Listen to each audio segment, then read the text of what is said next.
It was a splendid summer season on Sodor. Holidaymakers were on their way, and the engines were busy prepping for their arrival.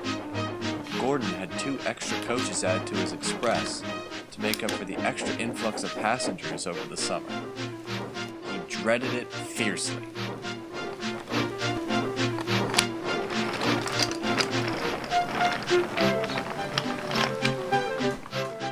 Meanwhile, the other engines were so busy that their axles ached. One morning, Percy was having a long drink before he set off for work. His driver came to speak to him. "Come along, Percy," said his driver. "The train from the dairies arrived in Knapford and we're to pull it." Right away.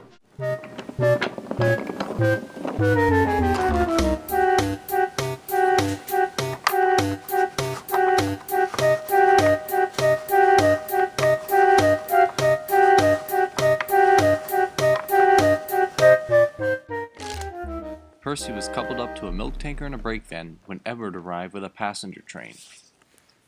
"Hello, Percy. Where's that milk going?" "Wellsworth. It's needed for the holidaymakers." "That's nice, but beware. Don't make the same mistake Thomas made with those milk churns." "He tries to forget that so." "I'm serious though, Percy. You better mind your speed or else you get into a buttery mess." "I know, Edward. Thank you for the warning." "Goodbye, Edward. I'll see you at the sheds tonight." "So long, Percy."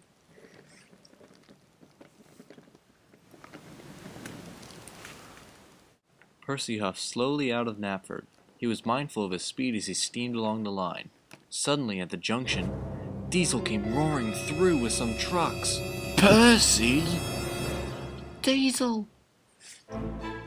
To avoid hitting Diesel, Percy's driver increased Percy's speed dramatically.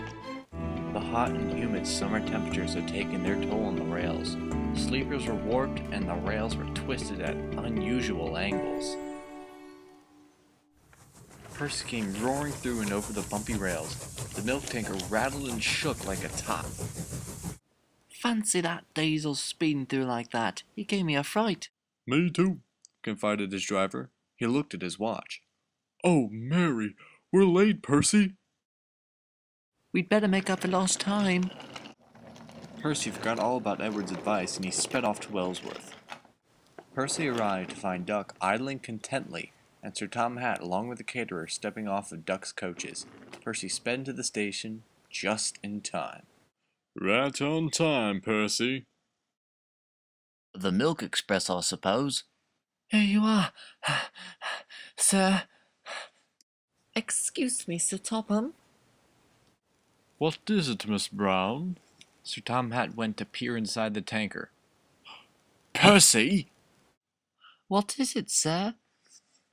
"Don't you know how to handle milk tankers, Percy? It's half butter in there." "Oh dear." "Oh no, I'm sorry, sir, and ma'am, but it was Diesel. He came roaring round the bend and—" "Well, there's no use letting it go to waste. I have an idea." "Was that sir? You gotta serve everyone buttermilk?" "No, but we'll need to get a new delivery of milk, if you don't mind, Duck." "Quite right, sir. I'll be right back." "As for you, Percy, why is the milk so buttery in the first place?"